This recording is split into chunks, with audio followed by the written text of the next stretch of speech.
जब एक दलित का बच्चा बना कलेक्टर, तो बाबा साहब ने कहा, जिस बस्ती में रहकर तुम कलेक्टर बने हो, वहां पर हर महीने चक्कर लगाने जाया करो। आखिर बाबा साहब ने ऐसा क्यों कहा, जानिए इस वीडियो में। यह बात उस समय की है जब डॉक्टर बाबा साहब अंबेडकर कानून मंत्री के पद पर विराजमान थे। उस समय जब डॉक्टर बाबा साहब अंबेडकर इस देश के कानून मंत्री थे, उस समय अनुसूचित जाति का एक लड़का आईएएस की परीक्षा पास होकर कलेक्टर बन गया था। बाबा साहब को इस बात का पता चला कि हमारे समाज का एक लड़का आईएएस परीक्षा पास होकर वो कलेक्टर बन गया है। बाबा साहब को इस बात पर गर्व हुआ, अभिमान महसूस हुआ। बाबा साहब ने अपने कार्यालय से ये मांग की कि उस कलेक्टर को बुलाया जाए। इस कलेक्टर को यह संदेश बाबा साहब अंबेडकर जी के कार्यालय से मिला कि बाबा साहब उनसे मिलना चाहते हैं, और इसके बाद बाबा साहब से मिलने की बात घर पर तय हुई।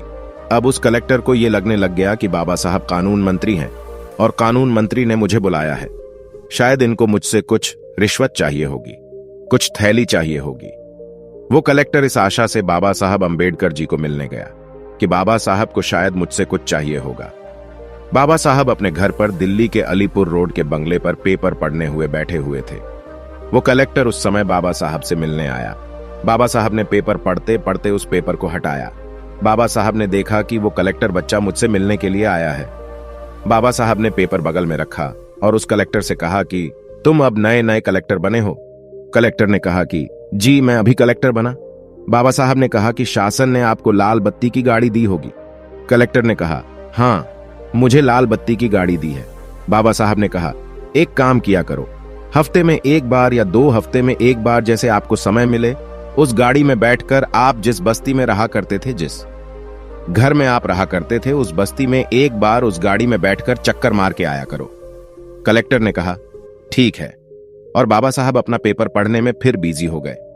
आधे घंटे के बाद, 40 मिनट के बाद जब बाबा साहब ने पेपर हटाया, तो बाबा साहब ने देखा वो कलेक्टर बच्चा अभी भी वही खड़ा है। बाबा साहब ने कलेक्टर से पूछा, क्या है, क्यों खड़े हो? तो कलेक्टर ने बाबा साहब को कहा कि बाबा साहब, आपने मुझे मिलने के लिए बुलाया था, आपको शायद मुझसे कुछ चाहिए था। बाबा साहब को पता चल गया कि इसके दिमाग में क्या चल रहा है। बाबा साहब ने उस कलेक्टर को बिठाया और कहा कि आपको पता है मैंने आपको क्यों कहा कि आप जिस बस्ती में रहा करते थे, जिस जगह में रहा करते थे, वहां पर अपनी गाड़ी में बैठकर, लाल बत्ती की गाड़ी में बैठकर एक चक्कर लगाकर आया करो। ऐसा मैंने आपको क्यों कहा, पता है आपको? कलेक्टर ने कहा, नहीं, मुझे नहीं पता कि आपने ऐसा क्यों कहा। बाबा साहब ने कहा कि जिस दिन तुम अपनी गाड़ी में बैठकर, लाल बत्ती की गाड़ी में बैठकर अपनी बस्ती में जाओगे, जैसे ही तुम्हारी गाड़ी उस बस्ती में प्रवेश करेगी, कुछ औरतें वहां पर रास्तों के ऊपर कपड़े धो रही होंगी। वो कपड़े धोते धोते तुमको देखेगी। तुम्हारी गाड़ी जैसे ही आगे जाएगी, कुछ औरतें वहां पर बर्तन मांज रही होंगी। वो बर्तन मांजते मांजते तुमको देखेगी, कोई गोबर लगा रही होगी। वो गोबर लगाते लगाते तुमको देखेगी, कोई झाड़ू मारते मारते तुमको देखेगा। तो ये सोचेगी कि कल तक ये लड़का हमारी बस्तियों में घूमा करता था, आज पढ़ाई लिखाई करके ये कलेक्टर बन गया। वो कपड़े धोने वाली औरत, बर्तन मांजने वाली औरत, गोबर पोतने वाली औरत, झाड़ू मारने वाली औरत, वो अपने मन में यह तय करेगी कि अगर ये लड़का अगर कलेक्टर बन सकता है, पढ़ाई लिखाई करके अगर ये कलेक्टर बन सकता है, तो मेरा बच्चा भी कलेक्टर बन सकता है। ये भावना उस औरत के दिमाग में, मन में प्रवेश करेगी, और इस तरह से हजारों कलेक्टर हमारे समाज में तैयार होंगे। बाबा साहब ने यह बात उस कलेक्टर से कही। आज मुझे आप बताइए, क्या आप बाबा साहब के इस बात के ऊपर, हमारे समाज से निकले हुए कलेक्टर, क्या आज बाबा साहब की इस बात को फॉलो कर रहे हैं? हमारे बस्तियों में से निकले हुए कलेक्टर, आईएएस ऑफिसर्स, आईपीएस, वकील, इंजीनियर, डॉक्टर, क्या फिर से कभी उस बस्ती में आए?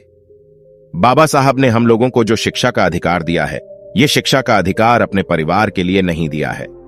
बाबा साहब ने इस शिक्षा का अधिकार अपने समाज का उत्थान करने के लिए दिया है, और इसलिए बाबा साहब अंबेडकर जी के इस शिक्षा के अधिकार को प्राप्त करके, जो लोग उस शिक्षा को अधिकार के प्राप्त करने के बाद अपने अपने नौकरियों में और अपने अपने घरों में, अगर जो कोई भी खुश होकर अपने परिवार तक सीमित इस शिक्षा का उपयोग कर रहा है, तो वो बाबा साहब अंबेडकर जी का बहुत बड़ा दोषी है। और इसीलिए बाबा साहब अंबेडकर जी ने कहा कि यह शिक्षा का अधिकार तुम्हारे परिवार के लिए नहीं है, ये तुम्हारे समाज के उत्थान के लिए है। ये एक बाबा साहब की अनकही, अनसुनी बात है। आज भी बहुत सारे आईएएस, आईपीएस, डॉक्टर, इंजीनियर और वकीलों को पता नहीं है कि ये शिक्षा का अधिकार, ये कलेक्टर पद, ये हमारे परिवार के लिए नहीं तो समाज के उत्थान के लिए है। दोस्तों, आज की वीडियो में बस इतना ही। इस चैनल पर मैं सिर्फ बाबा साहेब के जीवन से जुड़ी छोटी बड़ी सभी जानकारी लेकर आता रहता हूं।